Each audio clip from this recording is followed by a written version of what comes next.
Hi everyone, welcome back to the channel. Let's get started on another episode of Watercolor Drama for Sketchers. I haven't done it in a while, I've been teaching, so here we go again. Today's topic is all about knowing the colors in your palette. Many sketchers share with me the truth that they in fact don't even know what colors they have sometimes, and when they do know, they end up with unexpected results when they start mixing colors. And so the process of learning about the colors in your palette is really so central to having more predictable results, knowing how to bring drama into your sketch and avoiding mud and some of the things we talked about in the last video. So today I thought I'd share with you a couple of exercises that I teach a lot and that I love to do myself by way of learning more and more about my paints and what they can do, and then show you some sketches and some scenes and why I would use the colors that I use in those scenes. So, first of all, let's talk about saturated colors, which are the colors in the color wheel, the rainbow colors, the colors that we all get excited about because we love them. And beginning sketchers often use those pretty much predominantly. They come directly out of the tube. Often you don't have to do any mixing. They're bright and happy. They make you feel good. And they're just beautiful to work with. The trouble comes when your sketch or your scene actually is not really made up entirely or even mostly of those colors. In fact, in the world around us, there are very few pure saturated colors like rainbow colors. San Miguel does have many of those on some of our beautiful buildings and is an extremely colorful city relative to many. But by the same time, most of the environment is stone and foliage and sky, and in all of those areas, in fact, the colors are much more naturalized, much more neutralized, and not being able to mix or identify those more subtle colors can be a real limitation as you approach your sketching. Also, the fact that saturated colors bring a lot of energy, which is good to your sketch, especially if you want it to be dramatic. But if that's all that is in your sketch, your eyes can be going like this, and it may be too much energy and too much information. Whereas the neutralized or the naturalized, or what I call the complex colors, those let your eyes rest more, and they're very more peaceful, they're more understated, and they're much more natural in terms of what we see around them. So I'm going to show you a couple of exercises of both types of colors and how to get to know your palette better, and then some examples of using specifically the complex neutralized or naturalized colors in some sketches. Okay, let's get started. So here is the first example of how to make a color wheel using the paints in your palette. It's an excellent way to see if you have a good range of basic primaries, secondaries, and tertiaries. So I took my paints, and to the extent that I felt they fit this particular color wheel, because of course color wheels can have different colors in them depending what primaries you use, but at any rate, this was a good close match. Now, if I didn't have this quinacridone violet, obviously I would mix it with these two.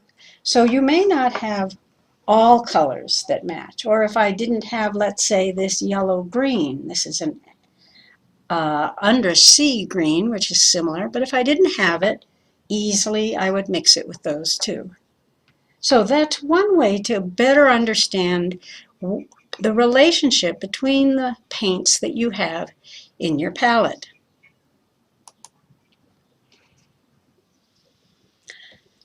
Another way to get to know your paints better, and this is actually one of my preferred pages in my sketchbooks because I believe it just ends up looking so beautiful, is to make what I call Triad color wheels.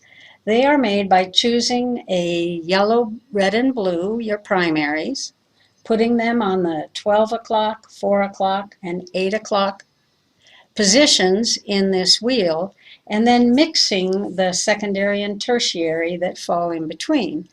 Earlier I said not all color wheels end up with the same colors because depending what you're doing, this is also another triad of three of a different yellow, in this case quin gold, a different red. Oh, it's the same red, it's pyrrole red, but a different blue, ultramarine blue. And this is where the information gets very helpful, is to see, well, if I mix this yellow with this red, I get these dusky, burnt orangey sort of browns. But if I use these, I get these not browns, oranges. But if I do these, I get oranges that are purer, so to speak. This set of colors has a mood about it. It's kind of quiet and a little dark and etc. This is more of a springtime palette. So there's so much information you can learn by picking three primaries from your palette and playing with them. So let's do one, and I'll show you how I do it. Let me show you how I make my favorite Triad color wheels. They're a lot of fun, and I've probably made 100 of these over the years. And I've taught them and find that many of my students enjoy them as well because there's so much to learn. So I've made the wheel, and as you see, it's really the clock. So it has the 12 lines. Now, what I do is I paint on the line, not between them. And these dots indicate 12 o'clock, 4 o'clock, and 8 o'clock, which is where I put the primaries. The rest are mixed from those three primaries, as opposed to looking for a matching color in my palette. This way, when I'm mixing colors, I have a better sense of what to expect. And that's what I think prevents a lot of sketchers from getting the effect that they want, and certainly not the drama or life that they want, because the colors they've used do not end up mixing the way they had expected. So this is a really good process. So let's use Hansa yellow light here. Get it nice and juicy. I just go back like that and then go in a bit, but not all the way to the center. And then I make a dash up here so that I can write Hansa yellow light. If I don't write that, it doesn't serve as well as a reference for me in the future. And I do find I go back to these all the time.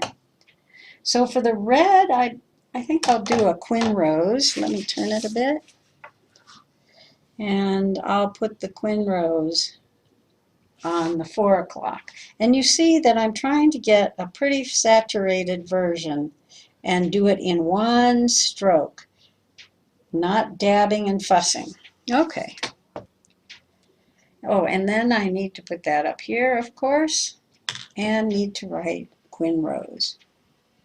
So remember, you can use any yellow, any red, any blue, and your results will be different, which is what the whole learning process is about.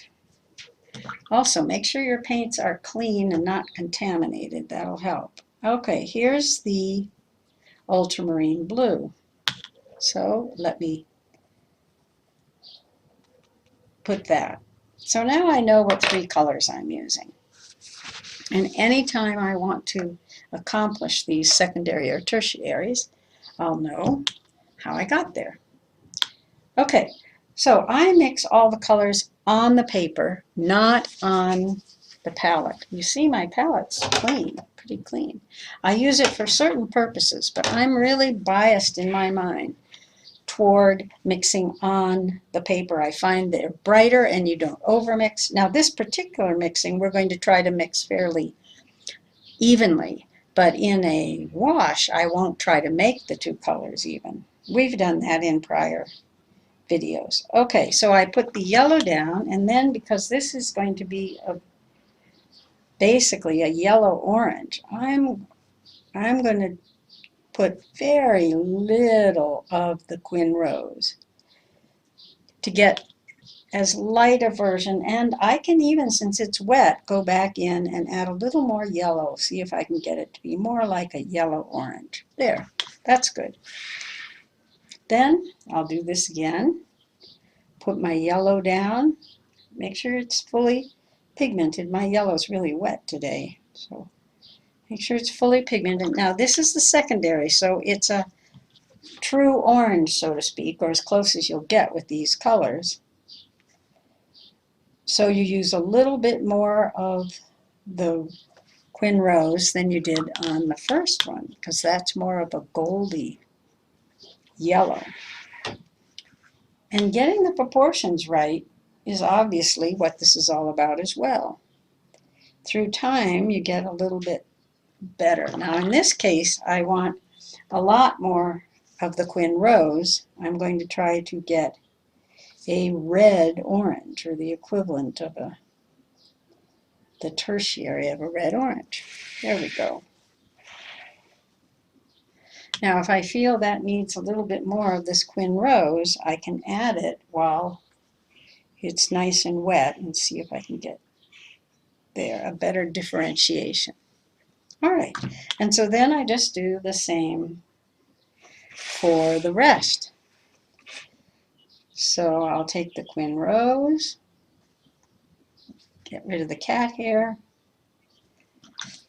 clean my brush, and put a very small dab of the ultramarine blue. And if it's too much, I quickly take it off my brush so that I don't end up overwhelming this. This should be more like a wine color, maybe a slight bit more, but not too much. So you develop some sense of what portion of the two colors are needed to make that. Okay, now let's try to get the closest we've got to a violet or purple, which would be the secondary color here.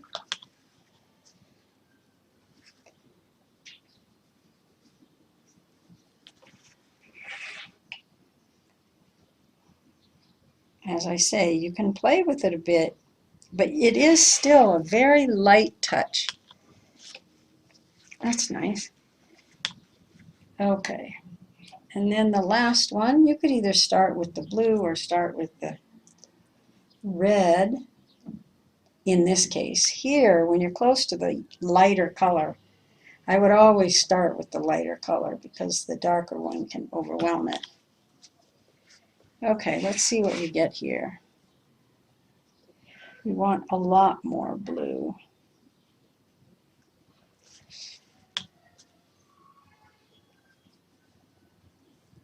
There. So you see, I'm starting to see what the possibilities are. I'm going to strengthen this blue. That was a little wimpy, just so we see. Okay. And then finally, let's do the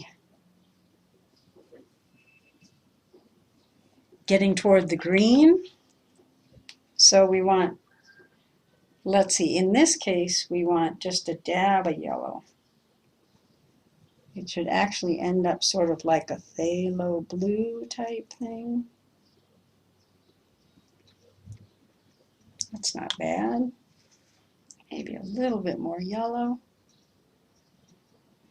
This is where the turquoises would live. Okay, here we go again with the blue.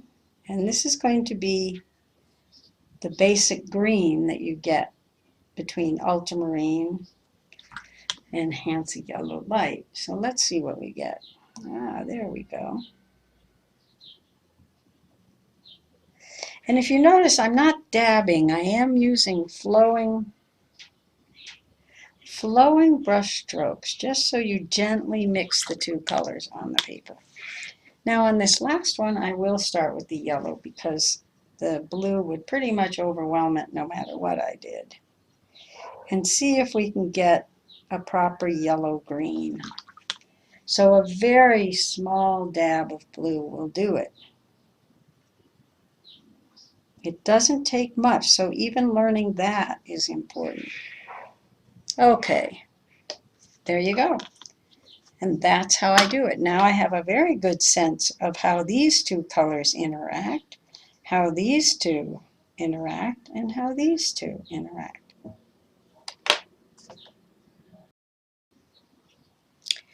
Now that this has dried, I wanted to show you the different colors up close to see if you have a better sense of how we did.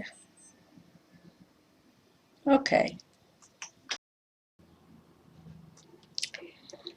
As I said, most of the world is not made up of these rainbow saturated colors.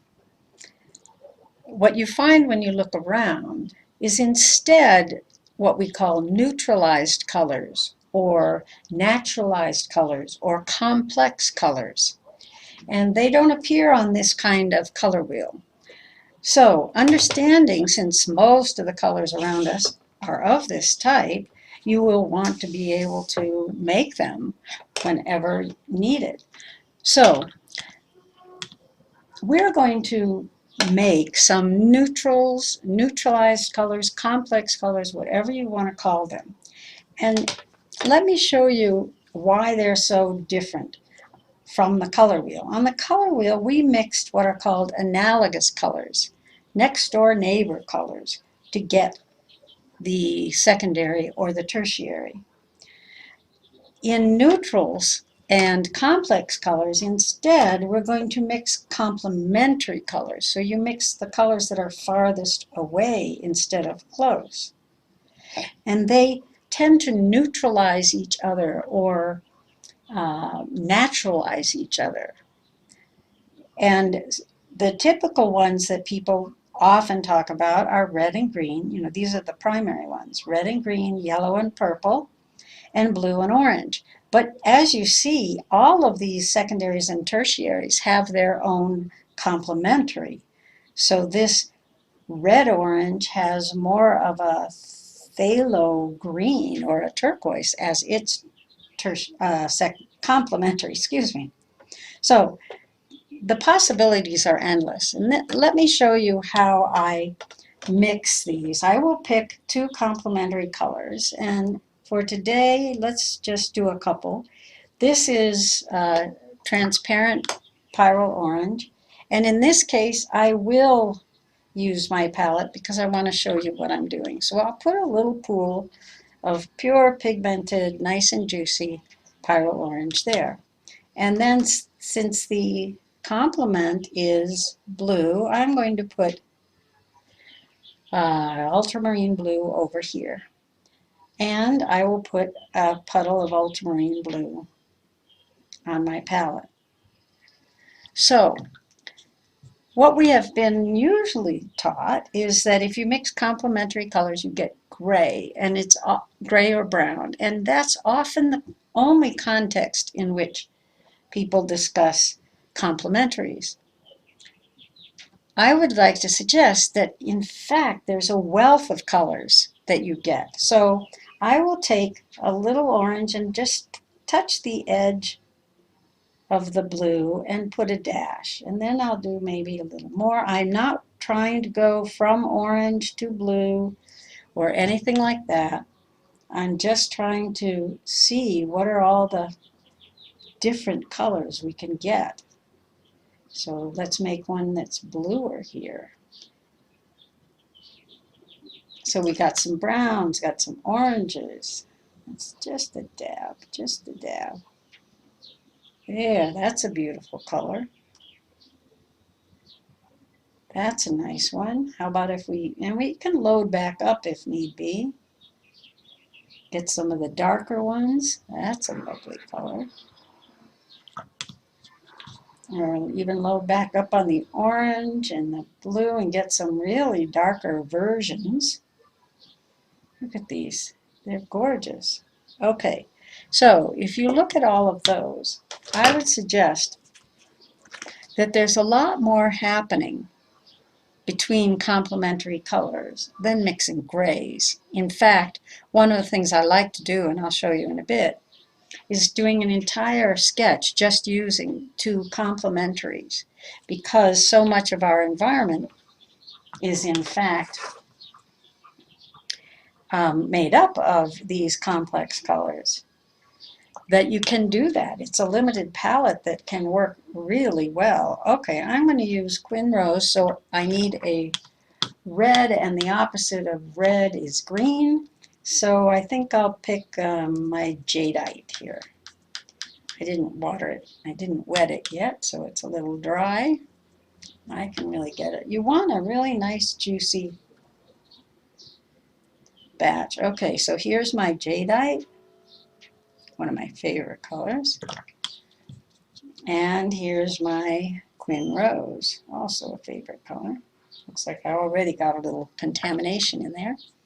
Okay, so let's just try this. What do we get? Ooh, nice. And as I said, all I'm doing is gradually putting a little of one into the other, but I'm not trying to go any particular direction. I'm just learning. What are these incredible colors? And if you tap it like this, after you get the lighter version, and oftentimes you can see the color much better in the lighter version than in the darker version. Okay. All right, there are some beautiful colors. And, you know, I could have gone on more and more. But that's what I call complex colors. And it's getting comfortable with these and not thinking of them only as mud or only as grays and browns, that you really expand your repertoire of colors from your palette, and therefore the drama and beauty of your sketches. Just to give you a sense of all of the possibilities, here's a full page of complex colors. And to remind us that there's more than one yellow, that you can mix with more than one purple, etc. And these are two different reds, two different, no, it's the same orange, but with different blues. So the combinations are really endless. And look at how beautiful those colors are. They're not just grays and browns. And believe me, when you paint with them, they're so much better than just turning to your grays or browns in your palette. You'll get a lot more vibrancy and variety. Okay, so let's look at some real-life scenes in and about San Miguel and Mexico to see why I believe these complex colors are so critical. Here's the Jardín, or near the Jardín in San Miguel, and you can see all the stonework. The back wall has cool grays and blues. The front structure here is all warm neutrals. So I was looking for a complementary pair that would work in this situation. Decided that this bottom one was perfect, because you see this is an excellent representation of that color, and this one is in this pillar, this one, etc. So it looked like I would have good range. And then of course all these blues and grays are in the background. So I don't think I could do this otherwise unless I just turned to a Payne's gray and a raw sienna or something and decided that was sufficient. But the complexity and the interest of using all of these colors was much more appealing to me. This is a hacienda in Guanajuato, Mexico, where I was giving a workshop. And I loved all this stonework, and to me, it really would not do it justice to turn to Payne's gray, etc. So I found that this complementary pair looked like it had all the colors I would need, because even in the stones there's some pinkish and purplish and greenish. But the foliage colors would be there, and the stone colors, and even some of these painted masonry colors. The only thing I would really have to go to a saturated color was my visor and my t-shirt. And this is the focal point, so that would be an appropriate place to do that. It would attract your attention. And lastly, here's a cafe in downtown San Miguel. which has lots of colorful walls. But I realized that this wall was not one of my saturated yellows. And so in order to do that wall justice, I needed to find how to neutralize or make it more complex and more close to what I saw. And this pair seemed just the ticket. This one here in particular is the wall, and then here's the shadow color.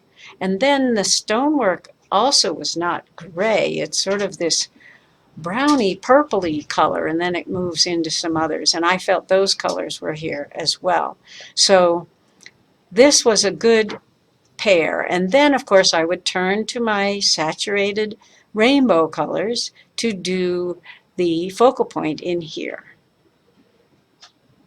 So that's a good 3 examples of using complex colors and why it would be so beneficial. So let me show you a couple of the sketches that were done the way I described, using only 2 complementary colors and all of the colors they created. This is the one you might recognize from the picture, and it's entirely done with the ultramarine blue and the transparent pyrrole orange, the whole thing except a little dab of turquoise that I put here at the focal point. And that wasn't really a necessary thing to do, but I thought it would be fun. So you can see the incredible variety and I think beauty of making your neutrals this way. And then here's another one that I showed you. This is the one of the cafe. So I used only 2 colors, a pair of complementaries for, it was I think the Carbasol Violet and Hansa Yellow Light, and everything except for these saturated colors right there in the focal point. And that's why this becomes so clearly a focal point, because of the surrounding calm, and here's all the activity right where you want people to be looking.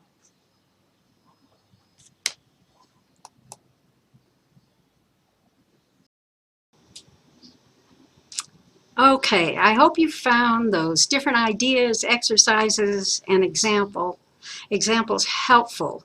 I encourage you to do all of them. It's amazing how you can spend hours just enjoying learning about your palette.